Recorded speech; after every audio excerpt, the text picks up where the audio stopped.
All right, welcome to Wise Up on Air.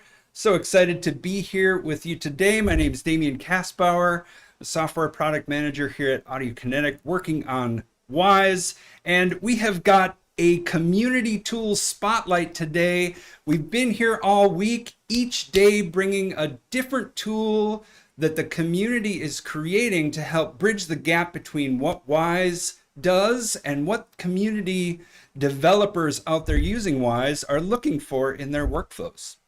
And speaking of workflows, get ready because we are about to kick off the Wise 2026.1 Summer of Beta. Beta 1 will be dropping later this month, so stay tuned, keep your ears peeled, and get ready to put your hands on and hear about the exciting new features coming to Wise 26.1.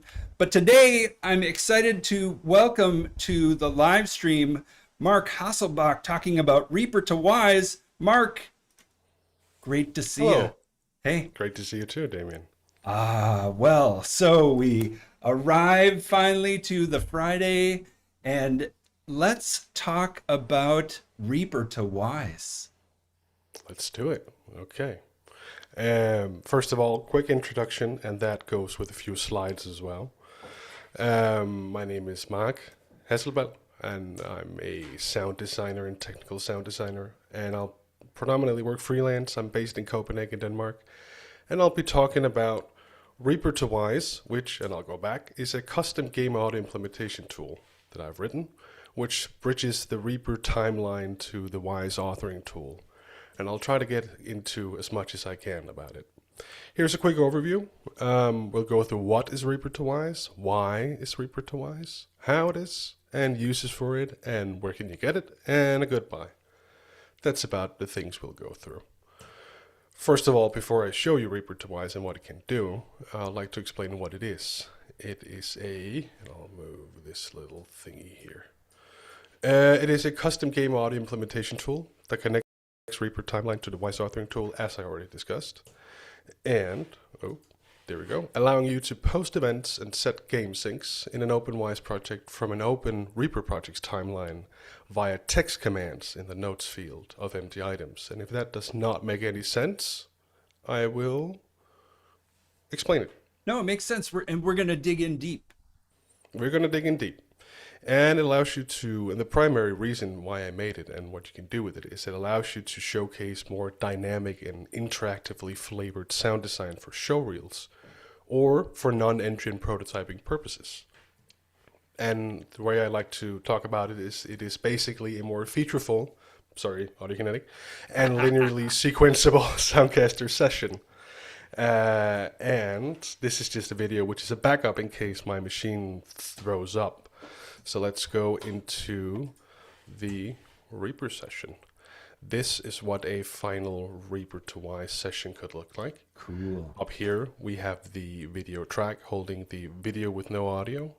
And all of these tracks are divided into different categories based on what I want to trigger. And as you can see, they are just whatever colored in terms of, so I can have some sort of overview from it. But they're populated by all these small things that looks like audio items, but they are, in fact, if you go into this little thing here, make it big, it's an empty item.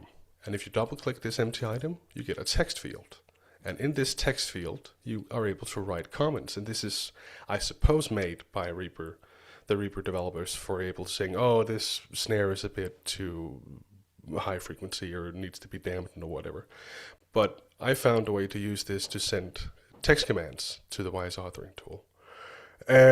So in this case here, whatever it is I just pulled up says e/create hit, meaning I am going to trigger the event, E for event, called create hit, which is something I already created and set up in my Wise session. And I'll play you back, if I can get the video back there, I'll play you about 20-30 seconds of a redesign I made of Little Nightmares 2. So we'll be watching this tick by in the timeline of Reaper. but the blocks on the timeline have events that are being posted to Wwise. And so what we'll hear then is audio played back through Wwise and the posting of events from Reaper. Yes, exactly. Dig it. The Wise authoring tool is open in the background, and there is no audio whatsoever coming from Reaper. Sounds Awesome. like a magic trick, but it's not. Okay, let's see if this goes through. All right.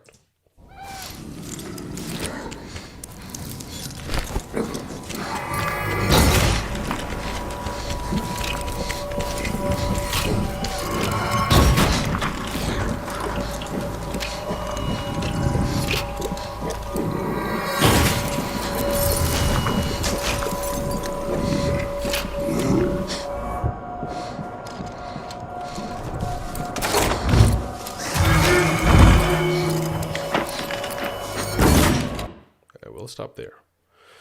And as you could see, as the timeline moves over these many empty items, which are in theory, I guess, not empty anymore, um, they have all these text commands, and when the play cursor hits the start position of this item, it will trigger and do whatever the command is sitting in there. So let's go back to the slides, and I'll show you how it works. After I've talked about why I made it, because it could be a very specific thought. I'll get a glass of water, and I'm very sorry if I have a gravel voice today. I have a bit of a sore throat, but we'll just rock on. Cool. Thanks for being here. And of course, I'm happy to be here. Why is ReaperToWwise?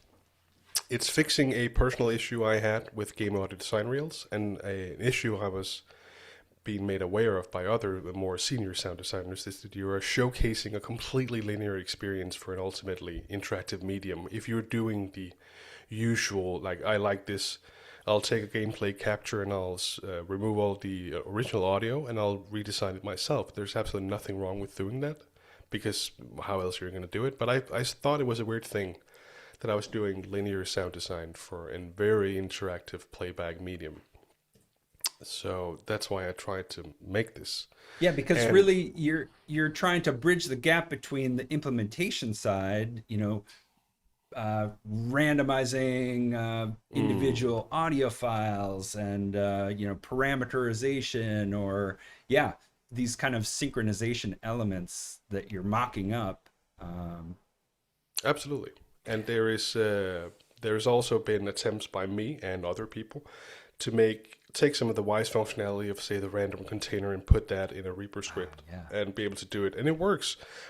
But you're still, if you want to showcase that you can work in the technical side of audio and implement it, and you can work in Wwise, I say you have to use Wwise. You have to showcase your proficiency in that software. Yeah. And this is a way to do it if you're already using Reaper, which a lot of game audio people are. Nice. And I wanted to get better at writing Reaper scripts in Lua. And I work the best when I have a project where I have very concrete goals to do, saying I need to know how to do this, to do this, to do this. Then I have a clear path of what I need to learn to go down that path. And I couldn't just sit down and say I want to learn Lua and not have a project. That would make no sense to me. It was driven by a healthy dose of, I wonder if this is possible. First of all, it was just doing prototyping and saying, I guess you could do this. And I started figuring how to do it and realizing, okay, then you could probably maybe do this and this and this. And suddenly I realized, oh, someone could probably do this if they knew how to. And I realized I was so close that it might as well just be me who made it. And I've done the work, I've done the research, and I realized I need to dedicate some time to do this. And the development was about a year from the first initial prototype to the release repository, and it was not in any which shape or form any kind of full-time activity. It was just whenever I had time. And I looked back, and suddenly a year had passed, and I had 2 or 3 prototypes, and suddenly, boom, there was a released repository on GitHub. Nice. So it takes time, and it's fulfilling a personal need. But at a certain point, I realized that I also have to make a tool. If I want to make a tool to share it with the community, it has to live up to certain standards in terms of being easy to use, being relatively stable, which is always difficult with software development. But I try to do my best. And I realized there could be also, I made this as a showreel tool, but I realized maybe there's also other possible uses for it. You could prototype outside of the game engine, maybe, let's say, or outside of the middleware, saying, "Oh, I know we're going to use Wise, but we haven't hooked up any engines yet. We're very early in production. Maybe I'll have some animation test. Maybe I have something, artwork. I have concept art. Who knows?" And try to do something with something in Wise, just to get the feel of where you're going with it in terms of setup, in terms of aesthetic, in terms of everything. And maybe it could be used for spotting and implementing in-game cinematics as well. Yeah. I don't know. Totally. Could be quite possibly be a good tool for that. I've heard people talk about it somewhere, but not anything concrete. Excuse me. And what I think is the most interesting part is the other areas that I haven't thought about myself. I would love to see people use this in a weird way. Oh, I want to make a sound art installation with Wise and ReaperToWwise. Who knows? Something. I love to see tools not being used as they're intended. So what I do a lot in software and with hardware, it's really interesting to try to push the limits of things. So, and I think it's really hard for me to push the limits of something that I built myself, because I know it. I know everything. I wonder what happens if I do this. Like, I know exactly what's going to happen. It's going to break. And not necessarily in an interesting way. So I hope other people will do the legwork for me. And how is ReaperToWwise? Sounds a very cute question. Down under the hood, ReaperToWwise is a Lua script. It's a single Lua script that works by sending event and game sync commands from the Reaper timeline to the Wise authoring tool via the notes field of empty items. And it communicates via the very aptly named WAPI, which is the Wise authoring API. And it requires a prerequisite for using this is the ReaWise extension, which is also by Audiokinetic, which exposes some of the Lua functions, which is the only reason why I was able to do this, because if I had to write those functions myself, I would not be able to do it. And as you have already seen, this is, or could be, how a ReaperToWwise session looked. And you have this whole thing over here. It's dockable, which is very nice, and there's a few options here. And I really, really, really think if you want to use this, you should go into the GitHub repository and read the documentation, because there are some nitty-gritty details about how this could be used and how this easily breaks. And I'll get to that later. And this is a little like graph overview thingy of how you do this. Let's say, you know what? I'll show it instead. It's more fun. Yeah. We'll go down here, and let's just go down to test track and say, okay, I have this length of time here. I mark it. Over here in my ReaperToWwise window, I said add empty item. It adds it within the time space. I double click it, and I get the nose field, as I said before. And let's say I want to trigger the footstep. I write E for event / footstep. And that's all I do. And I play it back. The E is specific ReaperToWwise nomenclature. Yes, okay. I'll get to that in a bit. Cool. This is something. It's only parsing the text commands. Great. I'll rephrase it. It's only parsing the things that I've programmed it to parse. You can write in whatever you want in here, but it doesn't work. Cool. So when I trigger this and run it, you get the footstep. You also get a gasp, because that's how I set it up in Wise. It's to trigger exhale and inhale accordingly to sequenceable containers and whatnot. Perfect. So you get more of a footstep, more of a exhale than you do a footstep. But of course you see the whole thing. Now if I just do this, I might as well just use the Soundcaster. You can just duplicate this. Nice. And do whatever you want. And it sounds weird. But you might see me using this. Yeah. I'll take it. But the whole thing is that this is how the whole thing works. That you place these empty items, you write text commands into the text field, and when the play cursor passes it, it'll play. So here is the whole thing about how it's set up. For event, you obviously type E and the event name. For switch, you type SW and the switch group name and the switch name. Uh, for states, it's the same. ST, state group, state name. T for trigger, trigger name.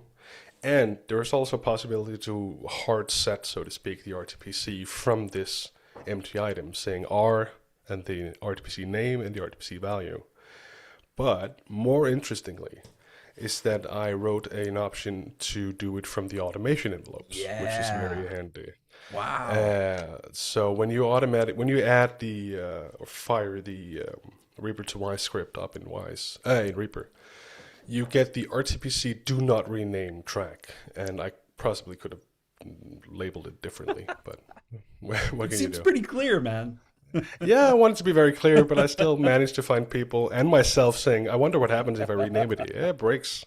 Oh, yeah. Uh, but from that, when you add an RTPC lane, it adds an automation envelope. And it adds gives a pop-up saying, what's the name of your RTPC, exactly as it appears in Wise. And you just type in the minimum maximum value, exactly as it appears in Wise. And it auto-generates a JSFX plugin, which is a single slider which is automatable. And those just live in a designated folder in your Reaper resources thingy. And that's it. You're able to drive your RTPCs from this. And an interesting point is that one thing I really wanted to note is that a lot of people have the most requested feature from Reaper on ReaperToWwise has been the ability to hard code any sort of spatiality or panning within the events. Right now, there's none. It does not do any kind of spatialization, so you have to program or automate your panning if there's a lot of things going on in the stereo field, which can be a bit of an annoyance. As you see here, there's Raven pan, enemy pan, comp pan, enemy disc, whatever. All these kind of panning things, and it can be a bit cumbersome. So I'm trying to maybe write in something that's saying, if let's say I want to play E slash gunshot slash P slash a pan value, saying if you want to somehow hard code that into the event call, but I haven't gotten that far yet. I'm just saying I've received your emails and I've taken it into account. The uses for ReaperToWwise I've already talked about, which the original intent was more dynamically flavored game audio showreels and out-of-engine prototyping with screen capture from build, concept art, animation tests, spotting cinematics, and other uses I haven't thought about myself. This is just to poke you a little bit, not you, Damien, just the people watching, saying please try to do. If you have any kind of wacky idea of how you could use this, please try and send it to me. I love people sending me like screen captures of saying, I tried this but it doesn't really work. I'm like, great, let's try to make it work. It's fun. Let's try to break my tool, please. It would be great. And more importantly, if you are interested, if you are so interested in trying this out, where can you get it? It's for free on the GitHub repository. It was very important to me that this was, first of all, this is based on the work of, well, obviously Audiokinetic and Reaper. There's a ton of things you already have to be able to know how to do, and you have to pay for Reaper if you want to. So it was very, very important for me that this was free. And this is aimed towards people saying, I want to get a job in game audio, but I don't really have a lot of game experience to, maybe you have, let's put it this way. Maybe you've only made a few games, maybe you've made no games, maybe you've worked on a game that hasn't come out yet, it's under strict NDA, whatever. So you still want to showcase some technical audio skills. And maybe this is a student and they don't have a ton of money. So it was very important to me that this was free. Nice. But on the GitHub repository, there are some documentation, prerequisites, installation guide, and I strongly suggest that you go look at it. On my personal website, there is a ReaperToWwise section where I just collect all the material related to the tool, and I'm slowly just growing. And this here thingy here will also go up on the website when it's done. And As I said, there is a future. I haven't touched the script in 6 months, I think. I'm slowly working towards the little update, and I'm not sure it's going to feature the pan or the event manager, which is another part of the script I wanted to include, which is a way to more easily say I want all these footsteps to be generated from some sort of transient decider thing, but it doesn't really work yet, which is the important part. It doesn't work yet. But I'm trying to incorporate features and feature requests and bug fixes and so on. And that's basically what I had to say, unless you have some questions. And you are more than welcome after this thingy to contact me on my website or email or LinkedIn or whatever you choose. It's up to you. Thank you very much for listening and watching.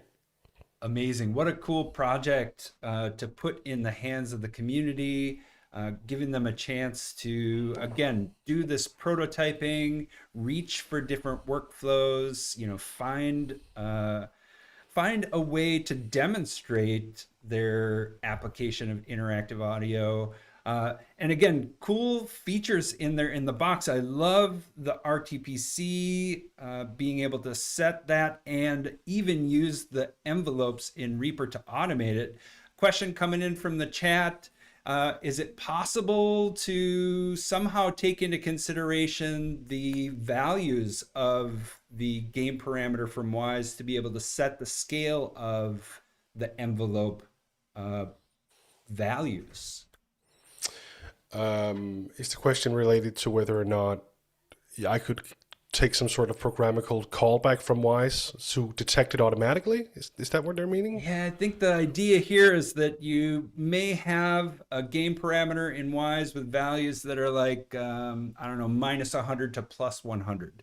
So then over in your envelope in Reaper, I see. A scaling, right. You may have only a 0 to 100, but not really understand how that translates. So is there a mechanism there that can allow for some way to scale that or present it in a way that's analogous to how it is in Wwise? This is an on-the-spot question. Yeah, feedback is coming in, Mark. You got it. Yeah, there we go. Someone's watching this saying, wait, that makes no sense.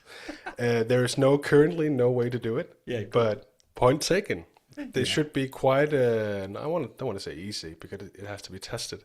It would be quite possible for me to write some sort of scaling function that takes this into account. And it's definitely going in the to-do document, I promise.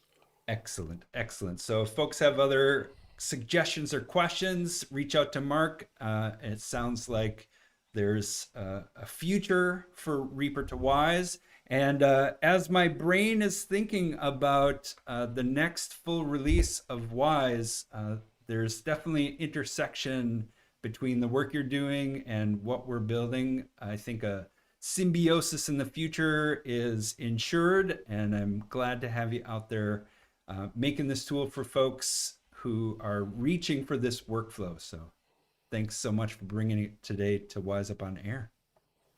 You're very welcome. Amazing. Well, this has been a fantastic series of community tool spotlights. Signing off for this week. Thanks again, Mark. And thank you. Take care. See folks in the future, and take care of yourself. Take care of each other. All right. Ciao. Ciao.